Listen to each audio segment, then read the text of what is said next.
ಅರೆ ಕಡಿಮೆ ಹಾಕು ಆದ್ರೆ ಅಸಲಿ ಹಾಕು. MDH ಕಾಶ್ಮೀರಿ ಕೆಂಪು ಮೆಣಸಿನ ಪೌಡರ್. MDH. ಇನ್ನು ಕೆಲವೇ ಕ್ಷಣಗಳಲ್ಲಿ ಪ್ರಜ್ವಲ್ ರೇವಣ್ಣ ಭವಿಷ್ಯ ನಿರ್ಧಾರವಾಗುತ್ತೆ. ಕೆಆರ್ ನಗರ ಮಹಿಳೆ ಅತ್ಯಾಚಾರ ಕೇಸ್ನಲ್ಲಿ ತೀರ್ಪು ಪ್ರಕಟವಾಗುವುದಿದೆ. ಇವತ್ತು ಜನಪ್ರತಿನಿಧಿಗಳ ಕೋರ್ಟ್ ತೀರ್ಪನ್ನ ಪ್ರಕಟಿಸಲಿದೆ. ಬೆಂಗಳೂರಿನ ಜನಪ್ರತಿನಿಧಿಗಳ ವಿಶೇಷ ಕೋರ್ಟ್ ಒಟ್ಟು 4 ಕೇಸ್ಗಳ ಪೈಕಿ 1 ಕೇಸ್ನಲ್ಲಿ ತೀರ್ಪು ಬರೋದಿದೆ. ಇವತ್ತು ಬೆಂಗಳೂರಿನ ಜನಪ್ರತಿನಿಧಿಗಳ ವಿಶೇಷ ಕೋರ್ಟ್ ತೀರ್ಪನ್ನ ಕೊಡುತ್ತೆ. ಇವತ್ತು ಕಳೆದ 14 ತಿಂಗಳಿನಿಂದ ಕೂಡ ಪ್ರಜ್ವಲ್ ಸೆರೆವಾಸದಲ್ಲಿದ್ದಾರೆ. ಈ ಸೆರೆವಾಸದ ಭವಿಷ್ಯ ಏನು ಅನ್ನೋದು ಇವತ್ತು ಗೊತ್ತಾಗುತ್ತೆ. ಬಹಳ ದಿನಗಳಿಂದ ವಿಚಾರಣೆ ನಡೆದು ತೀರ್ಪು ಮುಂದೂಡಿಕೆ ಆಗ್ತಾ ಬಂತು. ಆಗಸ್ಟ್ 1ನೇ ತಾರೀಕು ಇವತ್ತಿನ ದಿನ ತೀರ್ಪು ಬರುತ್ತೆ ಅನ್ನೋದಾಗಿ ಇತ್ತು. ಇದೀಗ ಕೆಲ ಕ್ಷಣಗಳು ಕಾಯಬೇಕಿದೆ. ಇನ್ನೇನು ಕೆಲವೇ ಕ್ಷಣಗಳಲ್ಲಿ ಪ್ರಜ್ವಲ್ ರೇವಣ್ಣ ಭವಿಷ್ಯ ನಿರ್ಧಾರವಾಗುತ್ತೆ. ಈ ಗೂಗಲ್ ಮ್ಯಾಪ್ ವಿಚಾರ ಇದನ್ನ ಸಾಕ್ಷಿಯಾಗಿ ಪರಿಗಣಿಸಬಹುದಾ? ಇವೆಲ್ಲವೂ ಕೂಡ ಈ ಹಿಂದೆ ವಾದ ಪ್ರತಿವಾದಗಳಾದಾಗ ಬಂದಿರುವಂತಹ ವಿಚಾರ ಕೋರ್ಟ್ನ ಗಮನಕ್ಕೆ ತರಲಾಗಿತ್ತು. ಇದ್ರ ಬಗ್ಗೆ ಸ್ಪಷ್ಟೀಕರಣವನ್ನ ಕೂಡ ಕೋರ್ಟ್ ಕೇಳಿತ್ತು. ಗೂಗಲ್ ಮ್ಯಾಪ್ ಸಂಬಂಧಪಟ್ಟಾಗೆ ಸಾಕ್ಷ್ಯವನ್ನಾಗಿಸ್ಕೊಂಡು ಇದನ್ನ ವಾದವನ್ನ ಮಂಡಿಸಿದ್ರು ವಕೀಲರು. ಮನೆಯ ಗೂಗಲ್ ಮ್ಯಾಪ್ ಅನ್ನ ಕೂಡ ಕೊಟ್ಟಿದ್ರು. ಗೂಗಲ್ ಮ್ಯಾಪ್ ಅನ್ನ ಆಧರಿಸಿ ಮಹಜರ್ ಪ್ರಕ್ರಿಯೆ ಕೂಡ ನಡೆದಿದೆ. ಗೂಗಲ್ ಕಂಪನಿ ದೃಢೀಕರಣ ಇಲ್ಲದೆ ಅದನ್ನ ಪರಿಗಣಿಸಬಹುದಾ? ಇವೆಲ್ಲವೂ ಕೂಡ ಇದ್ದಂತ ಪ್ರಶ್ನೆ. ಜಡ್ಜಿ ಪ್ರಶ್ನೆಯನ್ನ ಎತ್ತಿದ್ರು. ಇದಕ್ಕೆ ಸಂಬಂಧಪಟ್ಟ ಹಾಗೆ ಕ್ಲಾರಿಫಿಕೇಶನ್ ಕೂಡ ಕೊಡಬೇಕಾಗುತ್ತೆ. ಗೂಗಲ್ ಮ್ಯಾಪ್ ಅನ್ನ ಸಾಕ್ಷಿಯಾಗಿ ಪರಿಗಣಿಸಬಹುದಾ? ಈ ಗೂಗಲ್ ಮ್ಯಾಪ್ ನಲ್ಲಿ ಮನೆ ಹಾಗೆ ಕೆಲಸದವರ ಶೆಡ್ ಏನಿದೆ ಇದಕ್ಕೆ ಸಂಬಂಧಪಟ್ಟಂತ ಮ್ಯಾಪ್ ಅನ್ನ ಒಪ್ಪಿಸಲಾಗಿತ್ತು. ಮೊಬೈಲ್ ಜಪ್ತಿ ಮಾಡಿರೋ ಬಗ್ಗೆನೂ ಕೂಡ ಸ್ಪಷ್ಟೀಕರಣ ಬೇಕಿದೆ ಅನ್ನೋದಾಗಿ ಕೇಳಿದ್ದಾರೆ.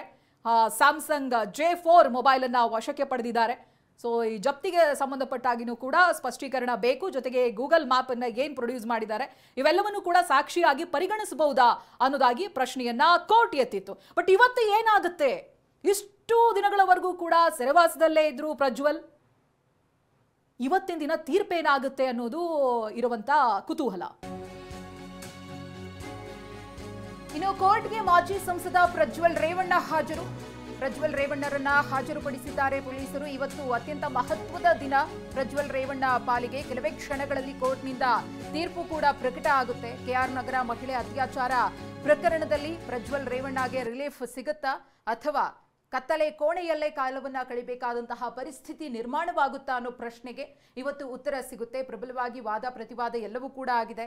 ಕೋರ್ಟ್ ಕೂಡ ಪ್ರಜ್ವಲ್ ರೇವಣ್ಣ ಅವರ ಕೆಆರ್ ನಗರ ಮಹಿಳೆಯ ಅತ್ಯಾಚಾರ ಪ್ರಕರಣಕ್ಕೆ ಸಂಬಂಧಪಟ್ಟಂತೆ ಪೊಲೀಸರ ತನಿಖೆಯ ಧಾಟಿ ಹೇಗಿತ್ತು, ಅದಕ್ಕೆ ಸಂಬಂಧಪಟ್ಟಂತಹ ಸಾಕ್ಷ್ಯಾಧಾರಗಳನ್ನು ಹೇಗೆ ಸಂಗ್ರಹ ಮಾಡಲಾಗಿತ್ತು, ಇದುವರೆಗಿನ ವಿಚಾರಣೆಗೆ ಸಂಬಂಧಪಟ್ಟಂತೆ ಏನೆಲ್ಲ ಪ್ರಮುಖ ಅಂಶಗಳನ್ನು ಪೊಲೀಸರು ಪರಿಗಣಿಸಿದ್ದಾರೆ, ಒಂದು ವೇಳೆ ಜಾಮೀನನ್ನ ಕೊಡುವುದಾದರೆ ಯಾವುದರ ಆಧಾರದ ಮೇರೆಗೆ, ಅಂದ್ರೆ ಯಾವೆಲ್ಲ ಮಾನದಂಡಗಳನ್ನ ಗಮನದಲ್ಲಿಟ್ಟುಕೊಂಡು ಜಾಮೀನನ್ನ ಕೊಡಬೇಕಾದಂತಹ ಚಾನ್ಸಸ್ ಇರುತ್ತೆ, ಒಂದು ವೇಳೆ ಜಾಮೀನನ್ನ ನಿರಾಕರಿಸಬೇಕು ಅಂದ್ರೆ ಅದಕ್ಕೆ ಯಾವೆಲ್ಲ ರೀತಿಯ ಪ್ರಬಲವಾದಂತಹ ವಿಚಾರಗಳು ಇಲ್ಲಿ ಪ್ರಮುಖವಾಗುತ್ತವೆ ಅನ್ನೋದು ಕೂಡ ಈಗಾಗಲೇ ನ್ಯಾಯಾಧೀಶರು ಗಮನಕ್ಕೆ ತೆಗೆದುಕೊಂಡಿದ್ದಾರೆ. ನ್ಯಾಯಾಧೀಶರ ಅವಲೋಕನೆಗೆ ಬಿಟ್ಟಿದ್ದಂತಹ ವಿಚಾರ ಇದು.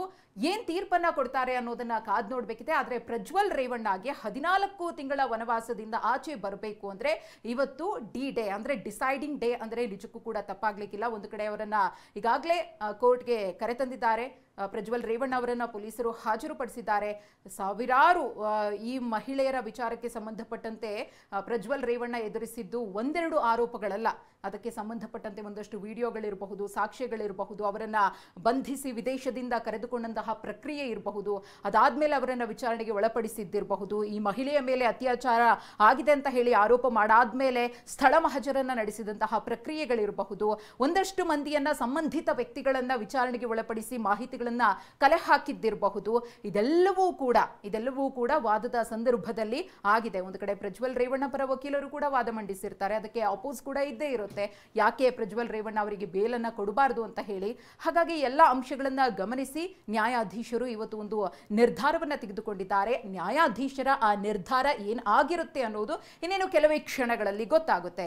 ಗೂಗಲ್ ಮ್ಯಾಪ್ನ ವಿಚಾರ ಇರಬಹುದು ಅಥವಾ ಆ ಒಂದು ಟ್ರ್ಯಾಕಿಂಗ್ ಇದೆಯಲ್ಲ, ಮೊಬೈಲ್ ಅನ್ನ ಆಧರಿಸಿ ಅವರು ಎಲ್ಲಿದ್ರು ಅನ್ನೋದ್ರ ಬಗ್ಗೆ ನಾವು ತಿಳಿದುಕೊಂಡಿದ್ವಿ, ಅಥವಾ ಬೇರೆ ಬೇರೆ ವಿಚಾರಗಳು, ಈ ಟೆಕ್ನಿಕಲಿ ಎವಿಡೆನ್ಸ್ ಅಂತ ಹೇಳ್ತೀವಲ್ಲ, ಅವುಗಳು ಈ ಪ್ರಕರಣಕ್ಕೆ ಹೇಗೆ ಕೌಂಟ್ ಆಗುತ್ತೆ, ಅದನ್ನ ನೀವು ಸಾಕ್ಷಿ ಅಂತ ಹೇಗೆ ಪರಿಗಣಿಸ್ತೀರಿ, ಅದರ ಆಧಾರದ ಮೇರೆಗೆ ತೀರ್ಪು ಕೊಡಬೇಕು ಅಂದ್ರೆ ಅದು ಎಷ್ಟರ ಮಟ್ಟಿಗೆ ಸಮಂಜಸ, ಇದೆಲ್ಲವನ್ನ ಕೂಡ ನ್ಯಾಯಾಧೀಶರು ಪ್ರಶ್ನೆಯ ಮುಖೇನವಾಗಿ ಉತ್ತರವನ್ನ ಪಡ್ಕೊಳ್ಳುವಂತಹ ಕೆಲಸವನ್ನ ಮಾಡಿದ್ದಾರೆ. ಕಾದ್ ನೋಡಬೇಕಿದೆ. ಈ ಎಲ್ಲಾ ಅಂಶಗಳನ್ನ ಪರಿಗಣಿಸಿ ಪ್ರಜ್ವಲ್ ರೇವಣ್ಣ ಅವರಿಗೆ ಇವತ್ತು ರಿಲೀಫ್ ಸಿಗುತ್ತಾ ಅಥವಾ ಅವರ ಭವಿಷ್ಯ ಮತ್ತೆ ಜೈಲಿನಲ್ಲೇ ಮುಂದುವರಿಯುತ್ತಾ ಅಂತ.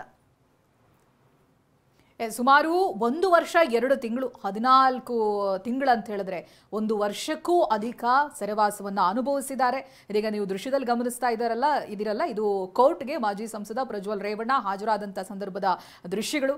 ಇವತ್ತು ನಿಜಕ್ಕೂ ಬಿಗ್ ಡೇ ಇವರಿಗೆ. ಇವರ ಭವಿಷ್ಯನೇ ನಿರ್ಧಾರವಾಗುವಂಥ ದಿನ. ಜಾಮೀನು ಸಿಗುತ್ತಾ? ಜಾಮೀನು ಸಿಕ್ಕರೆ ಬಿಗ್ ರಿಲೀಫ್, ಇಲ್ಲ ಅಂತ ಹೇಳಿದ್ರೆ ಏನಾಗಬಹುದು, ಮತ್ತೆ ಸೆರೆವಾಸ ಕಂಟಿನ್ಯೂ ಆಗುವಂತ ದಿನ ಇದಾಗುತ್ತಾ? ಇದೆಲ್ಲದಕ್ಕೂ ಕೂಡ ಇನ್ನೇನು ಕೆಲ ಕ್ಷಣಗಳಲ್ಲಿ ಉತ್ತರ ಸಿಗೋದಿದೆ. ಇವತ್ತು ಕೋರ್ಟ್ ತೀರ್ಪನ್ನ ಕೊಡುತ್ತೆ. ಇದಾಗಲೇ ಕೋರ್ಟ್ಗೆ ಬಂದಿದ್ದಾರೆ. ಕೋರ್ಟ್ಗೆ ಮಾಜಿ ಸಂಸದ ಪ್ರಜ್ವಲ್ ರೇವಣ್ಣ ಹಾಜರಾಗಿದ್ದಾರೆ. ವಕೀಲರು ಕೂಡ ಜೊತೆಯಾಗೇ ಇದ್ದಾರೆ. ದೃಶ್ಯದಲ್ಲಿ ಗಮನಿಸಬಹುದು ನೀವು. ಇದು 4 ಕೇಸ್ಗಳಿದೆಯಲ್ಲ, ಇದರಲ್ಲಿ ಒಂದು ಕೇಸ್ KR ನಗರ ಮಹಿಳೆ ಅತ್ಯಾಚಾರ ಕೇಸಿಗೆ ಸಂಬಂಧಪಟ್ಟ ಹಾಗಿನ ತೀರ್ಪು. ಉಳಿದಂತೆ 3 ಕೇಸ್ಗಳು ಹಾಗೆ ಬಾಕಿ ಇರ್ತವೆ. ಇದುವರೆಗೂ ಕೂಡ ಪೋಸ್ಟ್ಪೋನ್ ಆಗ್ತಾ ಬಂದಿದ್ದು ಕೂಡ ಇದೇ ಪ್ರಕರಣಕ್ಕೆ ಸಂಬಂಧಪಟ್ಟ ಹಾಗಿನ ಅಪ್ಡೇಟ್ಸ್. ತಮ್ಮ ಚೇಂಬರ್ಗೆ ತೆರಳಿದ್ದಾರೆ ಜಡ್ಜ್ ಸಂತೋಷ್ ಗಜಾನನ್ ಭಟ್ ಚೇಂಬರ್ಗೆ ಇದಾಗಲೇ ತೆರಳಿದ್ದಾರೆ ಅನ್ನೋದು ಗೊತ್ತಾಗ್ತಾ ಇದೆ. ತೀರ್ಪನ್ನ ಸಿದ್ಧಪಡಿಸುವ ಅಂತಿಮ ಪ್ರಕ್ರಿಯೆ ನಡೀತಾ ಇದೆ ನೋಡಿ. ಜಡ್ಜ್ ಇದಾಗಲೇ ಬಂದಿದ್ದಾರೆ, ಚೇಂಬರ್ಗೆ ತೆರಳಿದ್ದಾರೆ. ಚೇಂಬರ್ಗೆ ತೆರಳಿರುವಂತಹ ಜಡ್ಜ್ ಸಂತೋಷ್ ಗಜಾನನ್ ಭಟ್ ತೀರ್ಪನ್ನ ಸಿದ್ಧಪಡಿಸುವಂತ ಅಂತಿಮ ಪ್ರಕ್ರಿಯೆ ಇದು. ಕೊನೆ ಕ್ಷಣದ ಅಂತಿಮ ಪ್ರಕ್ರಿಯೆ. ಇನ್ನೇನು ಕೆಲ ಕ್ಷಣಗಳಲ್ಲಿ ಪ್ರಜ್ವಲ್ ರೇವಣ್ಣ ಭವಿಷ್ಯ ಗೊತ್ತಾಗುತ್ತೆ. ಮುಂದೇನಾಗುತ್ತೆ ಅನ್ನೋದು ನಿರ್ಧಾರವಾಗುತ್ತೆ. MDH ನ ಕಿಚನ್ ಕಿಂಗ್ ಕಿಚನ್ ಅಲ್ಲಿದ್ರೆ ನಾವು ಎಲ್ಲವನ್ನು ಮಾಡಬಹುದು. ಬೆಂಗನ್ ಕಾ ಬರ್ತಾ, ಆಲೂ ಗೋಬಿ, ಭಿಂಡಿ ಮಸಾಲಾ, ಇನ್ನೂ ಬಹಳಷ್ಟು. MDH